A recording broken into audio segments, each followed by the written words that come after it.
that there is nothing close to deviation magic in his old world. Goodsky responds very well. She will make it happen. She then smiled open her right hand, saying she could even give him a pass so he could observe the top upper-class mages' mock battles. Arthur gets excited, sits on the chair, moves forward, responding okay, then asks her what's the catch. Meanwhile, Elijah slams the door and, holding the tray of teacups, excitedly calls Arthur's name. Then, pointing toward Arthur, he raises his voice. He is rude to the director and asks how he can mistake her kindness for ulterior motives. Goodsky raises her hand and, looking toward Elijah, responds no, she did have an ulterior motive. Hears Elijah relax and then places the teacup on the table. While Goodsky looks toward Arthur and asks if he knows the student council, he hears Elijah placing the tea on the table and is surprised. However, Goodsky says, well, if they are what he would call this school's shields, she decided to make the sword this year.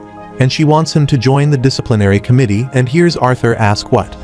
Goodsky answers as he has already witnessed an academy full of young hormonal mages brought up thinking they are worth their weight in gold, often leading to problems. Arthur says go figure. Then she says the disciplinary committee will be responsible for upholding peace and enforcing rules in their little school ground. Here's Arthur asks if it is even something a first-year student should be a part of. He is not even a battle mage. Elijah sits on the bed beside Arthur, and Goodsky opens her arms and closes her eyes to answer her school's rules. Both of them are surprised then. Arthur turns his head near his eyes and sighs, adding that he forgot it. He can skip the theory classes. He will teach himself from the books in the library. However, Goodsky smiles, adding those books aren't accessible to first-year students, and even for upper-level students, he would need to show that he is a deviant. Then she looks toward Arthur and asks what he can't do now. Is she right? Director Goodsky, with an evil smile, takes out her tongue while Arthur, looking toward her angrily, grits his teeth. Looking toward both of them, Elijah thinks, why do these two seem like old friends instead of directors and students? After this, the director said that the disciplinary committee members were chosen for their strength so that he would have peers with whom he could regularly spar and learn. She will even give access to a private training facility. Arthur adds that the members were chosen for their strength. Does that mean she had raised her hand as he was about to complete his sentence? Arthur, looking toward her hand, stops there. She looks toward him and says, despite House Wyke's insistence on giving a spot to Lucas. She declined them, hoping he would join her, and heard Arthur squeeze his eyes, asking if she had prepared thoroughly, hadn't she? Goodsky, with a smile on her face, says he and she are going up against each other. After all, Arthur responded fine, but that training facility had better be one of those mana-rich ones. Goodsky gets up from the chair, responding that it is already done. Then she creates the M and throws a pack to Arthur with her hand. Arthur surprisingly catches that package while she turns toward the door, standing at the door holding the door handle. Looking toward Arthur, she says she has already gotten a disciplinary committee uniform tailored for him. Elijah bends before her while Arthur, holding that package, looks toward her. However, Arthur, looking toward that package, thinks it pisses him off that she already knew he was going to accept. After this, Goodsky, closing the door, says, Arthur, please make up with Student Council President Tessis soon. Then she smiles, saying staying mad at his childhood friend is not good. Here's Elijah gets shocked, and his body turns into stone. A wavy light falls on his head, and his body gets cracked. While Arthur sits behind him on the chair, he gets speechless, and when Elijah turns his head and looks toward him, Arthur turns his eyes and starts humming. Elijah shouts at him, asking Tesha Iralith is his childhood friend. After this, Arthur and Elijah step on the roadside in the evening. Arthur, putting their hands in his pocket, says sorry, but he would tell him eventually. It just turned out that way. He heard Elijah, head down, with a sad face, answering it okay. Also was sleeping on Elijah's head.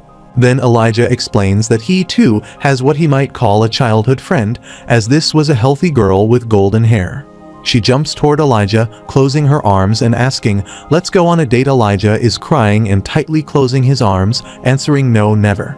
Also, when that healthy girl closes her hands, her dress sleeves tear apart, and then Elijah puts her hand on Arthur's shoulder and says her name is Helgarth.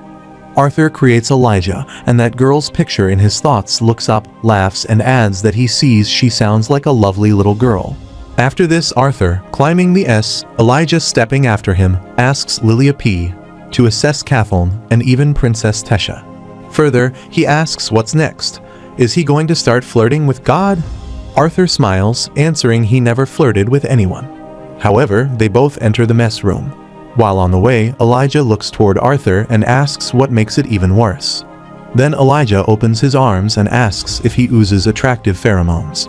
After this, Arthur receives his food tray from the counter, and Elijah hugs him from behind, thinking he wants some of those pheromones too. Also, when he hugs Arthur, his butts move backward, and Sylvia sits on Elijah's shoulder and looks toward his butt. While Arthur receives the food and tries to respond to him, he is so weird, and Elijah closing eyes and answers that he loves him because he is weird too. Arthur took his food, tried to move toward the dining table, and saw Elijah standing behind and screaming while Arthur passed by the dining table. He looks at the students sitting at the food table while having their food staring at him. After this, Elijah, holding his food, tried to pass by the students, staring at them, saying that it looked like the rumors about him had already spread. Don't mind. Arthur brushed his hair, turned, and smiled, answering he was so popular already, and Elijah stood beside looking toward him, adding he was a weirdo. After this, they sit on the chairs and start having their food. She sits under the table beside Arthur Foot is having her food. Meanwhile, a guy came to them saying excuse him. He couldn't help but notice that he was wasting his time with someone beneath him. Elijah surprisingly looks toward that guy with a smile. Elijah says he is Charles Ravenper, II of the famous Ravenper house. Then he asks if he has surely heard of it. Also, his two friends were with him and were looking toward Elijah. Then Charles says well, he is feeling rather generous today. He will allow him to join his group. He can assure him that he won't regret it. Here's Elijah asks the Ravenpour family while Arthur stands ahead of him PFFT. Then Arthur wipes his mouth and says that a noble family wouldn't be named after bird feces. While Elijah puts a hand on his nose and smiles, adding sorry, he must have misheard then. While Charles sees their behavior angrily and looks toward them, his friends stand beside him and surprisingly look toward him. Charles hits his hand and throws Elijah's food, trying to shout enough. Elijah turns and surprisingly looks toward his food, flying in the air. Charles, gritting his teeth, asks him if he dared mock nobility. He has gone out of his way to welcome him into his group, so that he doesn't lower himself by hanging out with this trouble-making scholar trash, but he spit in his face. Elijah makes a fist of his hand and gets up from the chair, asking Charles why he would go with someone who blatantly looks down on his best friend. Then he says they are all mages in this academy, so get off his high horse. Charles angrily puts their hand in his pant pocket, looks toward Elijah, and asks if they are all mages. He says. Then he adds he must have lived in a cave and something if he doesn't know the difference between them and them. Elijah, pointing his thumb toward himself, adds that he has lived in a cave, and even the student council says they shouldn't treat each other differently. He hears Charles making the fist of his hand and extending his fist toward Arthur, answering that of course they would. It's all politics and appearance, but it isn't reality. Witnessing it firsthand is the only way for him to realize the difference. As the first was moving toward Arthur, silently sitting there, sighing and getting up, Arthur moved so quickly from there that Charles was surprised. He stopped his hand there, thinking he couldn't even see it. That must have been a fluke. Arthur's head down, putting their hand on the table, stood there. Charles, making a fist of his hand, ran toward Arthur, thinking there was no way he could move that fast. But before he attacked, Elijah got there, stood before Arthur, and opened his arms. Arthur stood behind Elijah, turning his eyes, and looked toward Elijah, thinking he might get away with using magic, but Elijah. Meanwhile, many magic vines move toward Charles and grab his hand as soon as they see it. The vines spread on Charles's whole body and bind him. However, those vines lift him and stretch him. Charles shouted, "What is this? Let him go." Then he looked toward the vines and grits of his teeth, thinking about these vines. Is there a student capable of using such powerful deviant magic? And is it a teacher? Then he raises his voice and unhands him. Both Arthur and Elijah stood down, surprisingly looking toward Charles. Arthur peeks aside and he notices Tesha standing beside the wall. He sees her there. He smiles, then looks toward Charles. He thinks now what he should do with him. Using magic would get Elijah and him in trouble. Also, Charles, lifting, was shouting, and his friends stood beside him, hiding from him. However, a thought comes to Arthur's mind, and he smiles, thinking he might turn and look toward Charles. While Charles shouts at Arthur, does he think he will get away with this? Wait till he tells his mother, and then he gets silent. Arthur stood before Charles and stared at him. Rules, looking toward Arthur, got scared and surprisingly thought, this pressure, why does that scholar feel different than before? Arthur steps toward Charles and abuses him, saying he from the noble house loves to beat his chest and flaunt his riches and power. Further, Arthur says that when all he is doing is embarrassing his family by acting like this, Charles laughs, adding that nothing is embarrassing about putting trash like him in their places, and his parents would be proud. Arthur stepped toward him while Elijah stood behind, looking toward him and thinking, what should he do? Arthur looked like he was about to snap. Should he step in? Arthur angrily looks toward Charles and asks if that is so. He extends his hand toward him and says allow him the honor of teaching him an important lesson. Charles, with an evil smile on his face, asks if he is unarmed and tied up. What can he even do with all of these witnesses watching? Arthur lifts his hand to create wind magic, something even crueler to his kids than physical injuries. Charles smiled, asking if he thought a no-name idiot like him could get away with using magic as he was about to complete his sentence. Arthur removes Charles's pants and nails him, seeing Charles become stone. Then, looking down toward the pants lying on the floor, he shouts. While the students surround there laughing, a boy pointing toward Charles's butt says look. And the girls stood there putting their hands on their eyes, laughing, saying they didn't see much. Charles shouts to shut up all of them, but they don't look. Arthur turns and steps ahead, and Elijah sees this and is surprised. While Sylvia sits on Elijah's shoulder, covering her eyes with her hands, Arthur steps ahead and says he will return. Elijah turns, responding yes and sure, and Sylvia uncovers her one eye and excitedly looks toward Arthur. However, Tesha sits alone on the bench outside at night, looking up toward the moon. Arthur gets there and steps toward her. Arthur, putting his hand in his pocket and standing beside the wall, looks toward her and smiles. After this, he goes to her, sits on the bench beside her, and thanks her for her help. Tesha turns her head and, with a sad face, looks down and responds that she knows he didn't need it. Looking up toward the sky, Arthur says she still saved him and his friend from getting in trouble for the second time today. There is silence, and Arthur, with a surprised face, looks up and thinks about what he should say in this situation. After this, he moves toward her and apologizes while she hands on hands, looking down and turns her face toward him. As she turns her face to apologize, her head thwarts with Arthur's chin and his tongue gets between his teeth. Tesha grabs her head while Arthur puts a hand on his mouth. Then he turns his head, looks toward her, wink and smiles, saying he thinks he heard his chin crack just now. He gets surprised when Tesha holds her head, hissing it. Arthur, looking toward her, asks if she is crying, and she, holding her head, angrily replies shut up. Then, with teary eyes, she heads up and looks toward him, saying it's because it hurts. Then she leaned her head on his shoulder, and Arthur asked her if it hurt that much. She closed her eyes, saying how swollen it looked already. Arthur pats her head and looks toward her with a smiley face. She leaned her head on his shoulder and said he hated her. Arthur, lovingly looking toward her, replies that even if there are times when he gets mad at her, he would never hate her, and she responds that she doesn't want that either.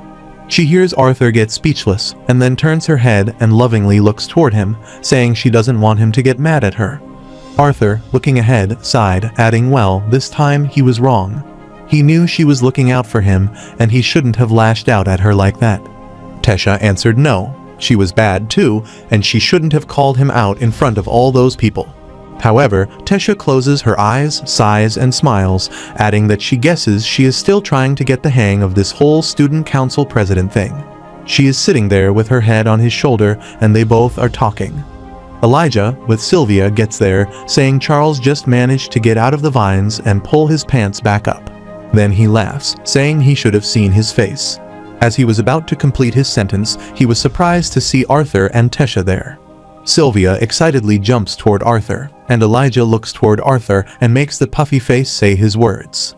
Elijah, waving his hand, turns toward the wall and leaves while Arthur, looking toward him, thinks, what is that fool thinking now? Sylvia quickly moved toward Tesha and sat in her lap, calling her mama. Tesha lovingly holds Sylvia while Sylvia lovingly licks her face with her tongue. Meanwhile, Arthur gets up and extends his hand toward Tesha, asking if she wants to walk with him. After this, both of them go for a walk. While walking, Tesha says she can't believe all that happened while he was an adventurer. Arthur answered, and he had no idea that Director Goodsky was so close with Gramps.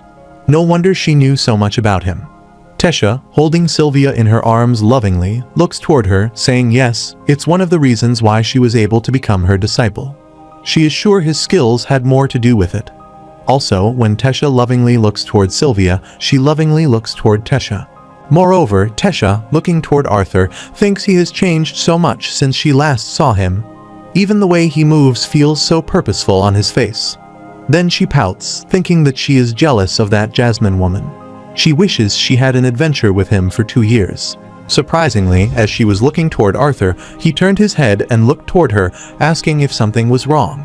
Tesha, playing with Sylvia, laughs, answering, nope, nothing at all, and then he says it looks like they are back at the dorms already. She looked down and answered yes then. Looking toward her, Arthur extended his hand and, using magic, took out the dragon core, saying before he forgot. Tesha, looking toward that dragon core, says that she heard from Master Goodsky, but as she was about to complete his sentence.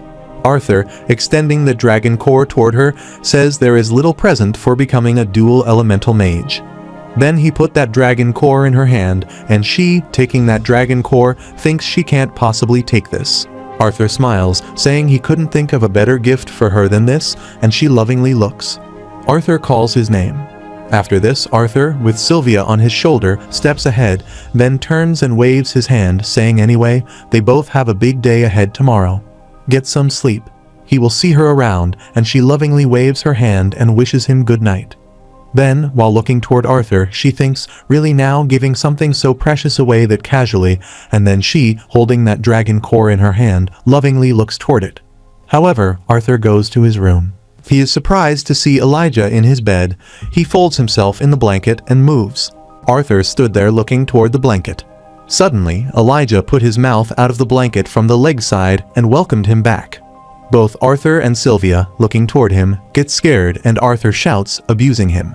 Elijah, pointing toward the bed, asks Arthur to please sit, sir, and kindly explain what he witnessed earlier tonight. Arthur answers fine, putting his hand on his heart and gritting his teeth. After some time, Elijah, covering himself in the blanket, says that even if they had been friends since childhood, he couldn't believe the lunar goddess was leaning her head on his shoulder. Arthur, lying on his bed looking up, asked the lunar goddess if he just come up with that. Elijah shows Arthur his thumb, index, and middle finger.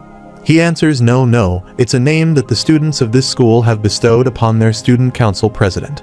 He hears Arthur, surprisingly looking toward him, ask, okay, but why does lunar goddess Elijah sit up on the bed and, waving his hand, raise his voice? And he answers because she is like the moon. Foolish Arthur, the moon looks like it is so close he can grab it, but no matter how hard he tries, he will never touch it. Furthermore, Elijah jabs and points toward Arthur, saying, but he felt the moon, and he snuggled with the moon. Arthur poofs the pillow on Elijah's face, and Elijah thuds on the bed. Arthur closes his eyes and turns, saying go to sleep. The next day in the morning, Elijah, lying on the bed, was talking in sleep. He raised his hand upward, saying moon too far. Also, the pillow Arthur had poofed on his face last night was lying beside the bed while Arthur stood before the mirror wearing the uniform that Director Goodsky gave him. However, the birds were chirping in the morning. Arthur, wearing the uniform, steps ahead in the corridor while the students turn and look toward him. Arthur, standing outside the disciplinary committee office, says to Sylvia, who sits on his shoulder, looks like they are there. He extends his hand to open the door, saying this is it. Let's see what the so-called strongest students of Xyrus Academy look like. As he opened the door, a lion stood before them, roaring at them, and due to its roaring, its saliva fell on Arthur's face. Further, Arthur's facial skin moves backward and Sylvia flies backward, but she grabs Arthur's hair. Then Sylvia moves ahead, sits on Arthur's head, and angrily looks toward the lion while the lion looks toward Sylvia, sighs, and smiles. Also, the lion's saliva was dripping from Arthur's face. After this, Sylvia slaps the lion, and Arthur, wiping his face, steps into the office. The guy stands before them and says, well, that didn't go as planned. Arthur, wiping his face, asks him to take it, saying that this was some elaborate plan to see how to think his skin is, and the guy responds that he could say that. After this, the guy stood beside Arthur, smiling, saying it seemed like Director Goodsky had picked up someone interesting, which could have been based on merit. Arthur stepped ahead, and the guy standing behind Arthur asked for a different connection. However, the guy looking into Arthur's eyes says blood doesn't lie, while Arthur, looking toward him, asks to excuse him and hears the guy squeeze his eyes. Then he laughs, saying it's nothing, just an old saying. Then he extends his hand toward Arthur, saying anyway, his name is Kai Crestless, 4th year, and he can call him Kai though. Arthur shakes hands with him and smiles, responding. Arthur Lewin is pleased to make his acquaintance. Then, pointing toward Sylvia, he says, this is his bond, Sylvia. However, Sylvia, sitting the lion down on the ground, angrily sat beside him on her foot, and the lion was sweating. Kai looks toward his lion, and Sylvia smiles, responding to Arthur. He sees while thinking about what sort of beast can render Grotter so submissive. Meanwhile, a muscle lady emerges from behind, saying another delicate, pretty boy.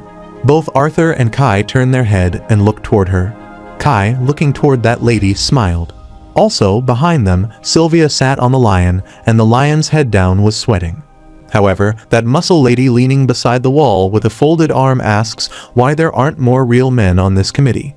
Looking toward her, Arthur remembers Elijah's childhood friend and excitedly asks Helgarth.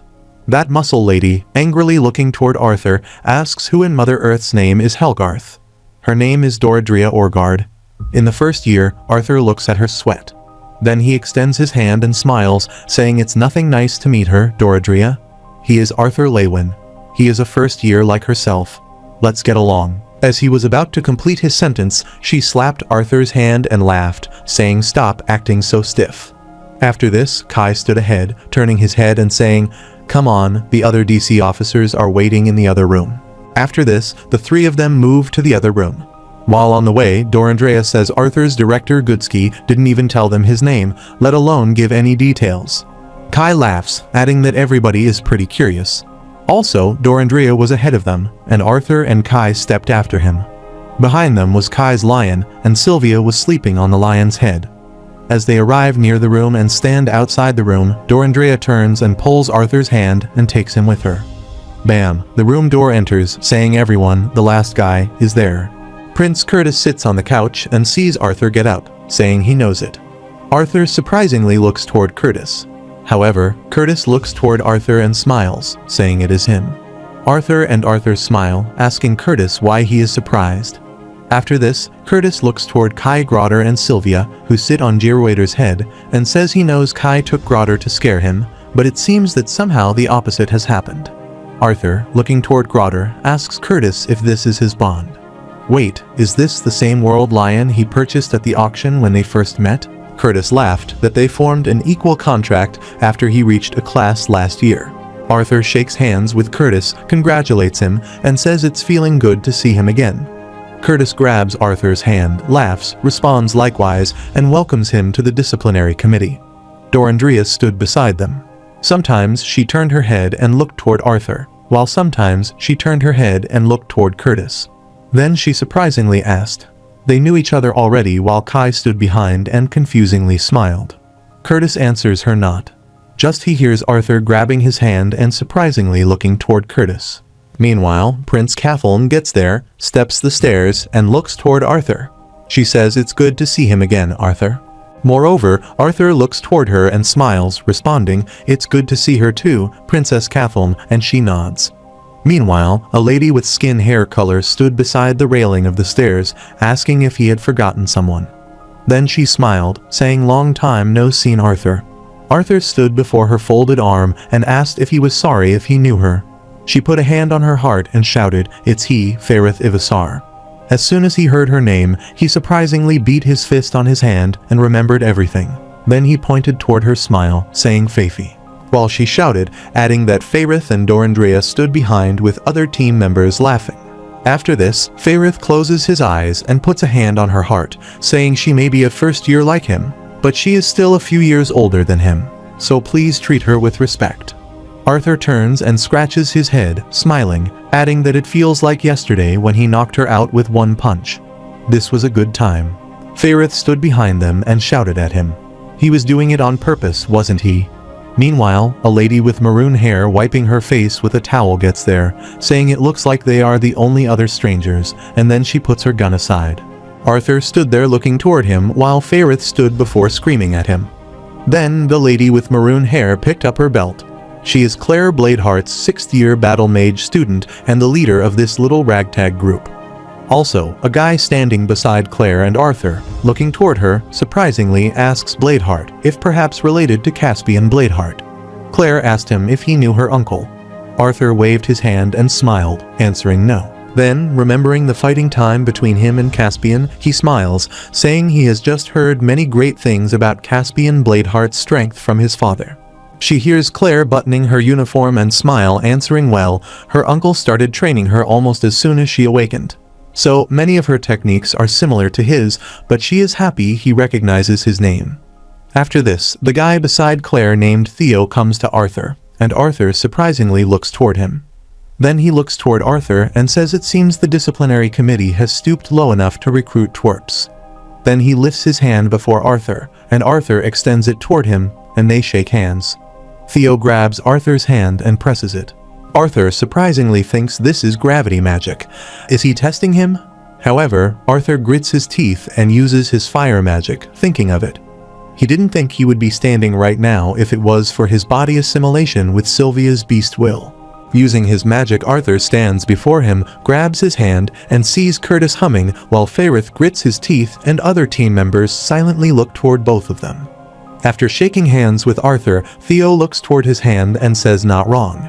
However, Kai stood behind, looking toward Arthur, and that guy clapped, adding that there was more to Arthur than a pretty face. Arthur stood before that guy, waved his hand, and then Kai smiled, adding Feifei over there and fell face first into the ground when Theo did that to him. Kai's words stab in Ferrith's head, and she angrily squeezes her eyes. Then, pointing toward them, she shouts she is a conjurer and Arthur is an augmenter. Please don't compare her to that wild animal like him. Meanwhile, Claire grabbed Ferrith and Kai's shoulders, smiling and saying enough, screaming around. She then looks toward Ferrith and says they must put their game faces on for the Club Rush announcement. She hears Ferrith grit his teeth, and then Claire laughs, adding that this will be the first time the disciplinary committee officers show their faces to the student body. Here's Arthur asks, "Wait, he wasn't aware of this. He hadn't prepared anything." Claire replies that Arthur has nothing to prepare, and Curtis smiles, adding that the student council will make the announcement.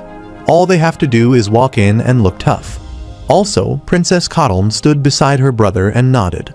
Looking toward Sylvia, who was sleeping on the lion's head, Arthur said he was sure having a giant A-class mana beast beside them would help them.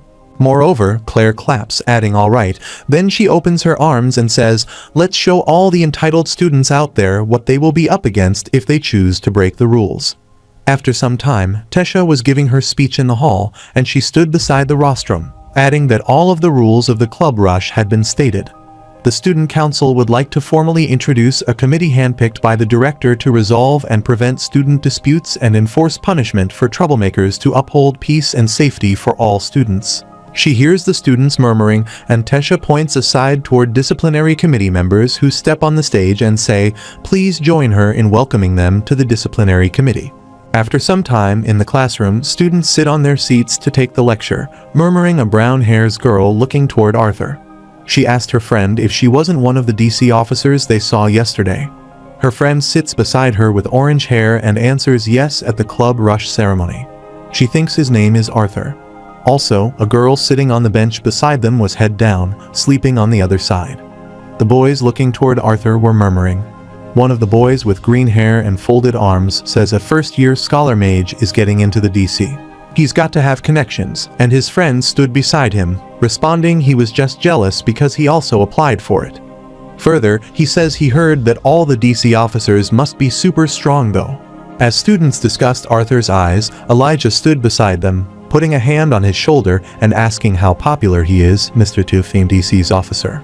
With a tired facial expression, Arthur answered he thought the disciplinary committee would get less attention. Here's Elijah says it sure doesn't help that he is one of only 8 students who have a black uniform in this entire school. Meanwhile, the professor entered the classroom while the students laughed and chattered. Looking toward the professor, Arthur thinks a conjurer with enough control over his core that he can't sense his level. However, the professor holding the book came to rostrum while the students were still chattering. He sees the professor thump the book on the rostrum, and silence spreads there as the students get silent.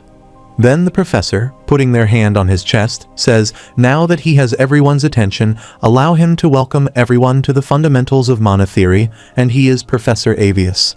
Moreover, he says there may be other more interesting topics they are not all quietly gossiping about. He would like to borrow their attention for the duration of this class. After this, he picks the whiteboard chalk from the rostrum and turns, saying that this is technically an introductory class. He believes they must know many topics they will cover this semester. Professor Avius started writing on the board, saying and further emphasizing that he would be sure to give out plenty of fun projects and assignments along the way. While the students sat there, they were surprisingly looking toward the board. Professor Avius, while writing, says in light of the new changes starting this year. After writing the topic on the board, he turned and looked toward the students. He rattled the chalk with the board. He thinks it's appropriate to discuss what started the whole conjurer, which is better than augmenter's stigma. Further, he says that when achieving even an orange core was considered extremely difficult in the olden days, conjurers had a huge advantage over augmenters. However, the students noted down the lecture's Elijah while attentively listening to the lecture notes and nodding. Then Professor Avius says physiologically, conjurers have much more developed mana veins responsible for absorbing ambient mana and transporting it to the mana core. Meanwhile, augmenters naturally have more developed mana channels, which are responsible for the distribution of mana from the mage's core out of the rest of their body because of how much more efficiently conjurers can absorb the mana around them. Moreover, the professor explained that it is much easier for them to ascend to higher core levels. But as both types of mages ascend to higher core levels, the distinction becomes less pronounced. As Professor Avius was giving the lecture, and during the lecture, two girls were gossiping. Sees this, Professor Avius points the mana he created in his hand toward those two girls, saying conjurers will be able to distribute their mana throughout their bodies more efficiently. While augmenters will have better control over manipulating mana remotely, the girls looking toward the mana in pointed form and coming toward them get scared. The mana hits them and turns into feathers, while the girls fearfully put their hands over their faces. The feather flies downward, and Professor Avius, looking toward both girls, asks students to tell him, class, if in the end, two mages, one conjurer, and one augmenter both reach the silver core stage, then who would have the advantage? Further, he asks if the mage that trains his core and his body not only bigger advantage. However, the rest of the class went on with some of the conjurer students in their class arguing against Professor Avius's claim. The debate could only use hypotheticals and previously recorded duels between high-ranking mages. The discussion did seem to leave the students with an open mind. However, Elijah and Arthur get separated for the following lecture when the class ends. Elijah steps ahead, turns, and looks toward Arthur, waving their hand. He asks if his next class is this way, but he will see him at lunch. Arthur's waving hand responds, save him a spot in line if he gets there first. Also, Sylvia, sitting on Arthur's head, excitedly waved her hand toward Elijah. After this, both Arthur and Sylvia move from there to the next class. As Arthur enters the class, he looks toward the classroom and thinks it looks like this class might be a bit more interesting. Arthur steps ahead and sits on the bench there. While sitting there, he takes tongs, thinking it's been a while since he had to sit down for so long. Meanwhile, Princess Kathleen comes to him, asking if she may sit there. Arthur, while taking tong, surprisingly looked toward her. While the students pass by, they stop there and look toward Princess Kathleen. Arthur looks toward her and thinks there are so many other seats, though she answers sure, go ahead, and she, sitting beside him, thanks him. After this, Kathleen surprisingly looks toward Sylvia, and Sylvia sits on the table and looks toward her. Then she turns her head, saying cute. While Sylvia and Arthur surprisingly look toward her, Fairith gets there, saying look who they have there. Arthur, Sylvia, and Kathleen turn their head and look toward him. Fairith, with a smiley face, asks Arthur if it isn't Princess Kathleen, and his rival Arthur, surprisingly, asks since when they were rivals. Fairith sits next to Arthur while Arthur looks toward him, thinking why he is sitting next to him too. Meanwhile, the lecture starts, and Professor Geist stands in the hall before the students say he knows his class will be popular, but they have quite a crowd of students. Arthur recognizes the professor and looks toward him, thinking, isn't that the one whom he bumps while returning from Gideon? With a smiley face, the professor looks toward the students and says, as they all know, that this class is practical mana manipulation. This means they will be doing things practically. By that, he means through example. Then the professor, looking around in the class toward students, asks what better way to learn than through hands-on experience. However, the professor, looking toward all the girls in the class, excitedly grits his teeth, thinking there are quite a few cuties. Suddenly, among the students, he notices Arthur, and looking toward him, abuses him in his mind. He thinks that he's the idiot who humiliated him. So he goes to this school, then smiles, thinking ideally he will have plenty of chances to make a fool of him. After this, the professor opens arms and looks toward Arthur, saying it's an honor to teach their disciplinary committee. She hears Arthur sit there with folded arms and what's that drunk planning while Fairith sits beside him, hearing Professor's words and smiling. Then the professor, pointing toward Arthur, Cathelm, and Fairith, asks, but he can't be the only one curious as to what sort of ability the members of their newly formed DC can boast, right? Furthermore, he smiles, saying they will be responsible for protecting all Academy students. He hears Arthur press his lips and looks down, thinking what kind of idiot would fall for an obvious bait. Meanwhile, Fairith raises his hand, saying he volunteered. With an angry face, Arthur looks toward Fairith and thinks he guessed this kind of idiot. After this, Fairith gets up, puts a hand on his heart, and says he is Fairith Ivsar III and is more than willing to do it on behalf of the disciplinary committee, whose members have been chosen personally by Director Goodsky to demonstrate their abilities. He hears Arthur sit beside him, sighs, and looks toward him, and the professor thinks so easily. Then the professor responds that it's more like it. Then he asks Fairith right and asks him to come down to the stage.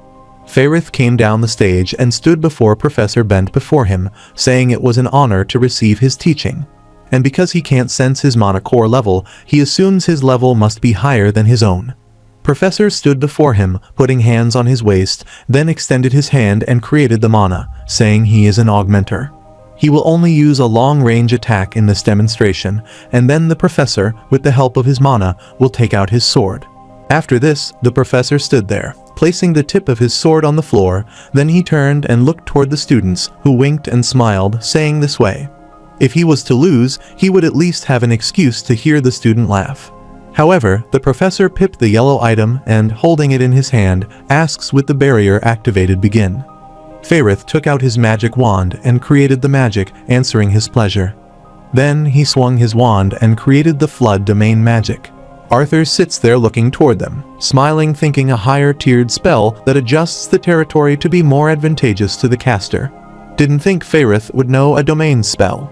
Fairith, with his magic, creates the water serpent, sees the professor creating his magic, and thinks it too quickly. Fairith, creating his magic, moves toward the professor while the professor looks toward him, creating his blue flame magic smile. Arthur, watching this all, thinks he guessed the drunk is in all talk if he can conjure blue flames. Fairith throws his water serpent magic toward him, and in response, the professor throws his blue flame toward him. Both of their magic collapses. Fairith's water serpent starts to fade, and the professor's blue flame moves toward him. The professor makes the fist of his hand move his index finger ahead, and with his finger gesture, the flame cracks with Fairith. However, Fairith thud backward on the water serpent, and his legs burn due to that flame.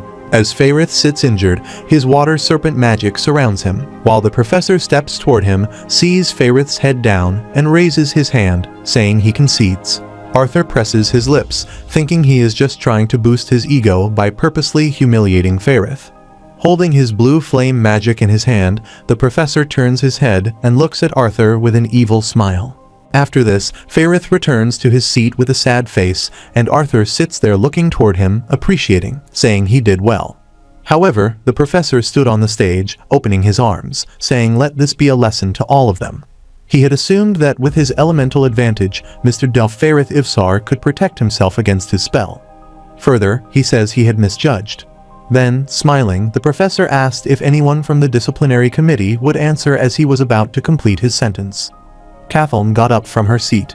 Arthur sits beside her and surprisingly looks toward her while Cathelm raises her hand. She would like to volunteer. Fairith surprisingly calls Cathelm's name, and looking toward her, the professor thinks he didn't think the girl would volunteer too. Arthur sits there, remembers the time when Cathelm, with her magic, saves them, and thinks she has an affinity toward ice magic. She has just witnessed Geist's fire attributes, and yet. As Cathelm steps the stairs, she goes down the stage, and Fairith gets up from the seat and raises his voice. Kathleen, maybe it's best not to, while Arthur silently watches this all. After this, Kathleen and the professor stand before each other on the stage, and the professor, looking toward her, says this is quite the honor, princess. Then he put a hand on his heart and before her, saying, whatever the result of this demonstration, may, please don't hold it against him. Kathleen nods, creates the magic with her dimension ring, and pulls out the magic wand from her ring. Professor, looking toward her, pressing his lips, thinks not much reaction from this one no matter what. However, the professor folded his hands and created the blue flame magic. Then he created the blue flame in either of his hands. He smiled, saying let them proceed. Kathleen lifted her wand and created the ice missile with her magic, saying fire. The missile moves toward the professor while the professor raises his arms before his face. The missile collides with the blue flame and melts, and the professor holding his blue flame smiles, impressive as expected of their princess. However, Kathleen creates more ice missiles with her magic wand and throws these missiles toward the professor. On the other side, the professor threw a fireball toward her missile. Both the ice missile and fireball collide with each other and explode. Arthur sits there watching that fight and thinks, isn't that the spell Lucas used during his rank examination? However, Princess Kathleen, with her magic, creates the ice spear and asks it to break the spear break, and the ice missile moves toward the professor. The professor, looking toward those ice missiles approaching him, thinks the clever girl was breaking apart her ice spear to make a smaller missile. As she was sending her ice missile toward him in response, he angrily gritted his teeth, created his ember wisp flame ball, and threw it toward the missile, thinking, but that won't work on him. Moreover, she pointed her wand toward him to create an ice tornado. The ice tornado started twirling, and the professor's flame balls surrounded it. Also, the professor throws his fire bullets toward her. She sees the fire bullets coming toward her, and she is surprised. Ferrith gets up from the seat and shouts what she is. Arthur quickly moves from there, and the professor, twirling his flame ball, surprisingly looks toward her, thinking about why she isn't defending herself. Kathleen silently stood there while the fire bullets were moving toward her. Ferrith shouts, calling her name. Meanwhile, the fire bullets surround her. However, Arthur gets there and cracks the fireball with his magic, and an explosion occurs there. While the professor stood there, he extended his hand, and all the students got scared. Ferrith also got up from his seat. As the explosion ends, the smoke fades, and she disappears there. The professor surprisingly looks toward the area where the explosion occurs and thinks, where is she? Then he turns his eyes and looks around, thinking about where she is. Suddenly, his eyes fall on beside the wall. She sits on the floor while Arthur stands beside her, creating his wind magic. After this, Arthur turns and, looking toward him, says he thinks this little game of his has gone on long enough, then asks him if he agrees. The professor angrily looks toward him, grits his teeth, and then answers while he appreciates his concern for the princess, it is necessary. He had everything under control. Arthur asked for control, and the professor answered of course. Then he asks Arthur if he thinks he, a professor at this esteemed academy, would put one of his students in harm's way. Some students sit there and think that's true while others think maybe he overreacted. However, the professor closing eyes and opened his arms, saying he was about to cancel it on the spot. He hears Arthur angrily, looking toward him, abusing him in his mind, thinking once fully manifested, it is impossible to cancel that spell. Then he turns and looks toward Kathleen, who sits behind him on the floor. He thinks that Kathleen isn't hurt and that he has no proof. After this, Arthur angrily looks toward him and turns his eyes, responding so be it in that case. While the professor, surprisingly looking toward Arthur, thinks he will just have to force him to screw up on him. Arthur completes his sentence by allowing him to replace his colleague in this demonstration. He hears the professor smile and answers well if he insists. Then the professor, looking toward Arthur, says it seems the princess is done anyway. Meanwhile, Princess Kathleen gets up from the ground. She looked down and brushed her clothes. Also, there were scratches on her face. The professor, looking at her, says please don't misunderstand him, princess. He would never hurt her. Kathleen turned and stepped ahead, and Arthur stood behind her, asks her if she was okay. As Arthur asked, she stopped there and then turned her head. Answer his assistance was unnecessary, but thanks him all the same. He hears Arthur smile, then turn his head and stand before the professor, asking him now then, professor. After this, Arthur, with his magic, takes out his transparent sword and angrily looks toward the professor, says please allow him the privilege of learning from him firsthand. Also, his eyes glow, and a light green aura emerges from his body. However, Arthur stood before him, holding his sword, and all the students sitting there were ready to watch that duel. Fainith's folded arms sit there. Princess Kathleen sits beside him while Sylvius sits between them on the table before them. The professor, with an evil smile on his face, says Arthur, quite an excellent weapon he has got there, then he turns and steps toward his sword, which he stabbed on the floor. He says since he is an augmenter, he supposes it's only fair to let him choose which method he would like him to use to fight. Arthur, looking ahead, answers that it doesn't matter. He hears the professor freeze there and grits his teeth, abusing Arthur in his mind. And then he turns and, with a smiley face, says he insists. With no expression, Arthur responds that he should use whatever he is most confident in. The professor pries his sword, saying very well, then twirls it in the air and clenches its handle. Then, with his blue flame magic, he burns his sword, saying he will surely go easy on him. Saying this, the professor dashed toward Arthur. While Arthur stood there, he turned his head and swung his sword. However, both of their swords clank, and both of them stand before each other angrily, looking into each other's eyes. Arthur slashed his sword and the professor backward while Arthur stood before him, looking toward him, thinking going easy. After this, the professor firms his flame sword and dashes toward Arthur, while Arthur slashes his sword. He sees the professor swing his sword to attack Arthur, but Arthur, within a second, moves from one side to another. He sees the professor swinging his sword and grits his teeth, thinking he is not using any spells, just strengthening his body and sword with mana. As Arthur steps toward Professor, the professor dashes toward him, thinking, who does he take him for? Professor swinging his sword at him. He is sure the disciplinary committee isn't made only of rats who keep dodging and running away. However, the professor keeps swinging his flame sword toward Arthur, while Arthur continuously steps backward. After this, Arthur, stepping backward, asks him if he needs to attack when their esteemed professor can't even land a single blow on a first-year student. He hears the professor angrily grit his teeth and abuse Arthur in his mind. After this, he creates the flame ball in his hand while Arthur, using his magic, starts shining, and he draws a circle with his mana around him. The professor runs toward Arthur and circulates him to see Arthur turn his eyes and look toward him. Therefore, the professor swings his flame sword at Arthur, while Arthur, in time, bends backward and the sword passes over him. As Arthur's body was shining, he tapped his hand on the floor in which he held the sword while the professor sent the flame storm toward Arthur. Moreover, Arthur cuts that flame storm with his sword while the professor leaps in the air. After this, the professor slashes his flame hand on Arthur, but Arthur, in time, moves backward and sees the professor angrily and looks toward him. While the students sit there, they are surprised, and Fainith, putting his hand on the table before him, thinks it doesn't look like a demonstration, so they should get the student council. With his flame magic, the professor creates the flame fall which comes out from the floor and moves upward, and then the professor runs toward Arthur, swinging his flame sword. While Arthur steps backward, the professor strikes his sword toward Arthur, but Arthur puts his sword before him, and the professor's sword clangs with Arthur's sword. As the duel continued between the two, Professor skid, while this time Arthur, slashing his sword, ran toward him.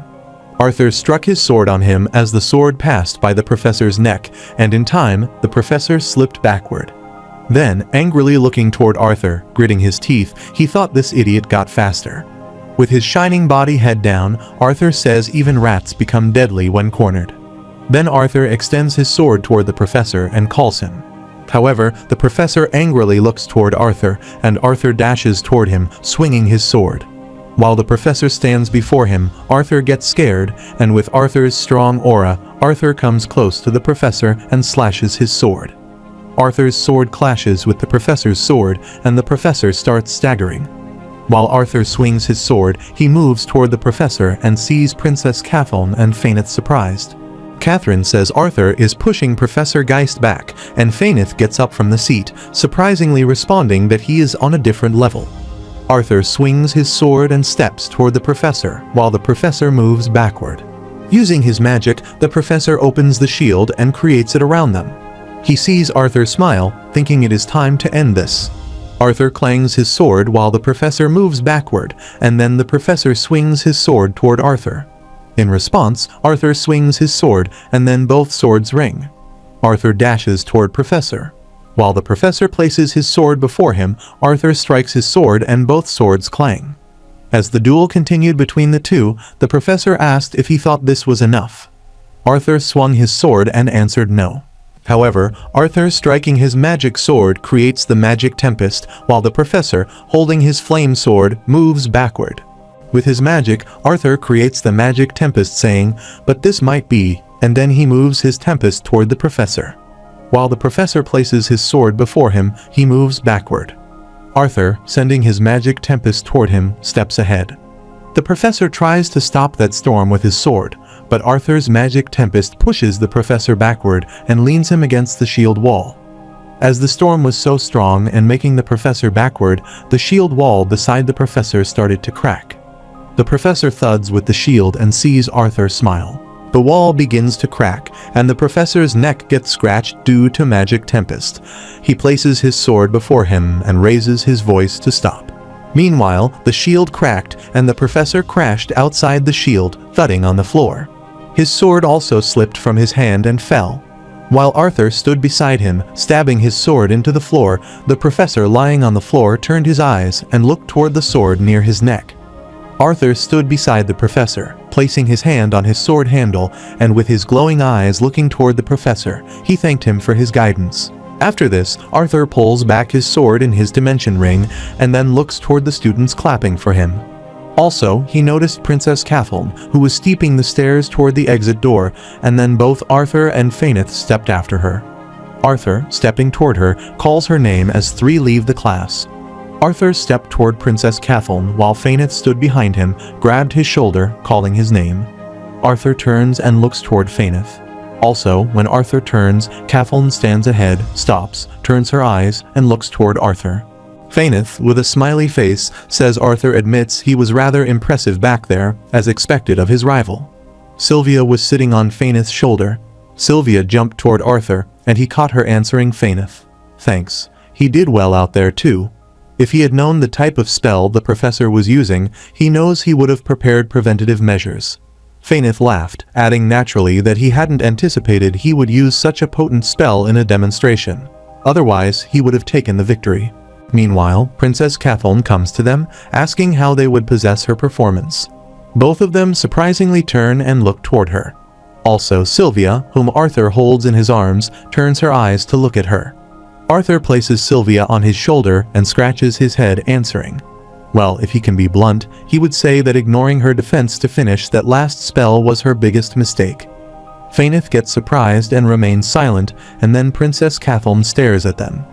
After a while, she nods and both Arthur and Faineth laugh. Then she turns and leaves while both of them stand behind her. Faineth laughed, well, he should get going too until next time, his rival. Arthur also moves from there while, on the way, Sylvia sits on his head. She calls him Papa. Arthur heads up to look at her, and she looks toward him and asks why he looks so sad. Arthur, patting her head, answers it with nothing serious. Sylvia, then he gets silent while Sylvia asks him. Arthur stepped ahead to think, seeing as he couldn't finish Geist off quickly with just his mind attributes. He has realized he must work much harder to get where he wants to be. After this, Arthur, stepping ahead with other students, thought he was looking forward to his next class. Suddenly, he realizes that his next class is basic artificing. However, this class will teach them to manipulate and code mana to objects for specific uses. Further, he entered the class there. He sat on a moving stool, and sitting there, he thought he didn't have that in his old world. Meanwhile, a green-haired girl comes to him, asking him to excuse her. Is this seat next to him taken? Arthur surprisingly looks toward her. She stands before Arthur, looking toward him, and says she can sit somewhere else if it is. Arthur answers. Then, pointing toward the seat, he says she can sit there if she wishes. Then she sits beside Arthur, thanking him and saying a sentence without taking a break. She hears Arthur looking toward her and surprisingly asks what it is, and she gets a jolt, answering her name Emily Watson. Further, she fearfully asks, please be her friend.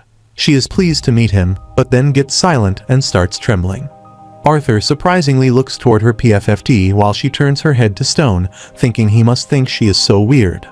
Arthur extends his hand toward her, saying he is Arthur, then smiles saying and seeing how this is the first time they have met. Then, extending his hand toward her, he asks how they started as acquaintances. Emily looks toward Arthur, gets emotional, and excitedly nods, then shakes hands with Arthur. Arthur, while grabbing her hands, looks toward her hands, thinking this girl has worked hard because there were calluses on her hand. As he was staring at her hand, she surprisingly looked toward Arthur. Then she quickly pulls back her hand, turns, says she is sorry, and then asks, "It probably feels gross, right?" Arthur answers no, it's pretty fine, with Emily's sad face looking toward Arthur. Then Arthur, showing her his hand, asks if he has calluses to see, and Emily, looking toward Arthur's hand, gets relaxed. Then she, with a smiley face, says he must practice a lot. It's no wonder he is on the disciplinary committee. She admires that. Further, Emily says that she loves artificing, so she fiddles around with many gadgets. Then she, with a smiley face looking toward her hands, says unfortunately it makes her hands pretty rough. Arthur looks toward her hands, smiles, and remains silent. Then he turns his head, asking if he is somewhat jealous. She has a passion for artifice. With fighting, the only things she gets better at are destroying and killing, but with artificing, the better she is, the more things she can create. Emily moves toward her and surprisingly adds she never thought of it that way, but that's quite something coming from a 12-year-old. Arthur laughs, answering she says that as if she isn't 12 herself. She hears Emily turn her head and smiles, adding that it's true, though it's been a while since anyone has said that, not since she created the projection display artifact. Arthur recalled when they gathered for the announcement and thought how old she was when she made that. After this, Arthur, putting his hand on his heart, bends before her, saying he must say it an honor to be in the presence of a genius such as herself. Emily, surprisingly, responds enough. Arthur heads up and looks toward her. Emily moves toward Arthur and, looking in his eyes, shouts come from the mysterious human freshman with no background and a weird fox-looking mana beast. And the ability to overwhelm and completely demolish a professor and a veteran adventurer at the light yellow core stage doesn't make her laugh. As she moves toward Arthur, he sits on a stool, grits his teeth, and moves backward. After telling this, Emily turns back and sits in her seat straight. Sylvia sits at the table and surprisingly looks toward Emily. She sets her glasses and smiles, saying, "Arthur, don't seem so surprised. This is a magic academy after all. News travels fast and gossip travels even faster." Meanwhile, the professor opens the door, enters the class, and blames the door. Then, moving toward the stage, he says, "Greetings, plebeians." All the students turn and look toward the professor. However, this professor was nobody else but Gideon, and he stood before the whiteboard, looking toward the students and saying they may bask in the honor of having him. Then, opening his arms excitedly, he says Professor Gideon is their teacher for this class. He notices Arthur sitting there among the students before him. He surprisingly asks why, if it isn't Arthur Lewin, he had no idea he would be in his class. Arthur looks toward Gideon, thinking of a liar, while all the students in the class turn their heads and look toward Arthur. After this, Professor Gideon turns on the projector and shows the students his inventions. He excitedly points toward the projector and says about 20 years ago, he was the one who invented it. Then he changed the picture on the projector, and looking at that picture, he excitedly says he discovered and implemented it 3 years later. Furthermore, he looks toward the students and asks if he mentioned that he was also responsible, while the students sit there impressively, looking toward Gideon. While Arthur sits there without expression, he thinks, did he just come there to brag? Meanwhile, a green owl named Avier flaps in the air and enters the class through the window. Sylvia sits there before Arthur turns her eyes and looks toward the Avier. While Avier flies and sits on Arthur's shoulder, Arthur turns his eyes and looks toward the owl. Avia sits on Arthur's shoulder flap while Sylvia angrily approaches the owl. Sylvia angrily looks toward Avier and grits her teeth, saying, "Papa, he is dangerous." Here's Avier surprisingly looks toward Sylvia. However, Professor Gideon and all the students in the classroom surprisingly look toward Avier. Professor Gideon adds that, like the director, Goodsky is beckoned. He guesses he won't be witnessing the rest of his life-changing lecture today, so off he goes. Arthur gets up from their seat, and Emily looks toward him and asks if she told him. News travels fast while he looks toward her and smiles. Sylvia sits on Arthur's shoulder, hits and shouts at Avier while Avier flies backward. After this, Arthur left the class and moved toward Goodsky's office. While on the way, Sylvia and Avier sit on either side of Arthur's shoulder. It was difficult for Sylvia to bear Avier attaching to Arthur, and she snapped her paws at the owl. He sees Arthur stepping ahead and asks how long they will keep fighting. Meanwhile, Arthur notices Princess Kathleen coming out of Goodsky's office. He extends his hand toward her to say hello, but she doesn't notice Arthur standing there. She slams the door and turns. Arthur, with a surprised face, thinks that's not a good sign. While Sylvia and Avier are still fighting, Sylvia moves around on Arthur's shoulder and doesn't let Avier sit on his shoulder. After this, Arthur opened the door and peeked, asking if she had called for him, Director Goodsky. As Arthur opened the door, Avier entered the office. Goodsky doesn't respond. Seeing Arthur, thinks she looks pissed. After a while, Goodsky gets up and, pointing toward the couch, asks him to sit. Also, Avius goes there and sits on his sitting stand. Goodsky sits on the sofa, and Arthur sits before her on the other couch. Both Arthur and Sylvia are nervous. Arthur adds, "Look, if this is about his fight with Professor Geist, he only did it because he was using it as he was about to complete his sentence." Goodsky raises her hand, responding she didn't call him there regarding his affairs with Professor Geist. Arthur surprisingly asked then, and she, with a smiley face, putting her hand under her face, stared at him. He again asks then, but she remains silent. Arthur asks a third time, and she, smiling, asks him how he would like to act as an interim professor for his practical mana manipulation class. However, the office falls silent, and Arthur surprisingly flips around, asking if someone is behind him. Goodsky responds she is talking to him, her dear. Arthur scratched his face and asked what Kathleen had told her for things to come to this. Goodsky winked and smiled, asking a first-name basis with the Princess of Sapin. Now they then said it would be a problem if he stole the hearts of both princesses and Arthur. She doesn't want him to start a civil war when he hears Arthur waving his hand, and the picture of Tesha and Kathleen fighting is created in his mind. Then he responds, "Let's not joke about these things." After this, Arthur opens his arms and asks if she is kidding. Right? He is a student who still needs to finish his first day of school. Furthermore, he wondered if it is even possible to be a student and professor simultaneously. Goodsky raised her hand, answering, "Please, no need to get so worked up. It's pretty simple." She asks if it is allowed. Yes, as long as she says it is. There have been cases of highly qualified upper-level students teaching introductory courses. He is not that special. Her dear Arthur asks about Geist, and she answers they have just dismissed Professor Geist from the academy. She hears Arthur get surprised and says, looking toward him, asking not to look so surprised. She had an investigation launched as soon as she heard, and with Princess Kathleen's help, Geist had no room to defend himself.